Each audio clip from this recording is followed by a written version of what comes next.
Arestado ang isang gwardya sa isang paaralan sa Bulacan na nanghalay umano sa isang grade 6 student. Makibalita tayo kay Cesar Apolinario. Sa likod ng rehas ang bagsak ng 46 anyos sa utility worker at gwardya sa eskwelahan na si Ernesto Poblete. Matapos siyang umanong halayin ng isang grade 6 na estudyante sa Santa Maria, Bulacan nitong Lunes. Base sa investigasyon ng mga pulis, naglalakad lang noon sa loob ng paaralan ng estudyante nang hatake na takpan ng sospek ang kanyang bibig sa isang silid. Dito na hinalay ng sospek ang walang kalaban-labang estudyante. Matapos ang ilang sandali, dumating ang lolo ng biktima sa paaralan dahil hinahanap niya ang kanyang apo. Habang naghahanap, tumambad sa kanya ang apo na umiiyak sa loob ng silid habang kalong-kalong ng sospek. Agad na inaresto ng mga pulis si Poblete pero todo tanggi siya sa paratang. Hindi naman po totoong nangyari yun. Baka po gawa lang na naiinis sa akin. Taliwas naman ito sa resulta ng medico-legal ng biktima kung saan lumalabas sa positibong hinalay nga ito. Kinumpirma rin ang biktima sa mga pulis na hinalay nga siya ng sospek.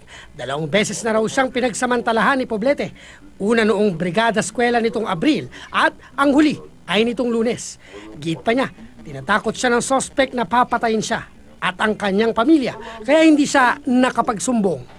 Bukod sa sospek, plano rin ang pamilya ng biktima na sampahan ng kaso ang pamunuan ng paaralan. Lumabas kasi na may dati ng criminal record si Poblete, pero pinayagan pa rin siya ng paaralan na magtrabaho roon. Paliwanag ng principal ng paaralan, hindi nila alam na may criminal record ang sospek. So yung pong pangyayari na yun, ano naman po yung holiday po yun. So wala pong mga tao dito. Maliban lang doon sa utility na nandito po sa school. So hindi ko po alam na ganun po nangyari nung oras na yun. Humingi po ako ng pasensya sa ano po ng biktima. Pero kumbaga po, pinag-aaralan din po namin mabuti po yung sitwasyon ko. Handa naman daw ang pamunuan ng eskwelahan na tumulong sa pamilya ng biktima.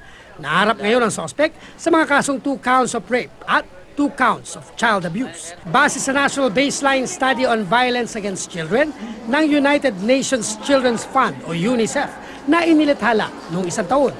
Lumabas sa mataas ang kaso ng iba't ibang uri ng karahasan laban sa mga bata sa Pilipinas. Sabi sa pag-aaral, 80% ng mahigit 3,000 at 800 respondent, edad 18 hanggang 24 mula sa 17 reyon sa bansa ang nakaranas ng hindi bababa sa isang uri ng pang-aabuso. Cesar Apolinario, GMA News.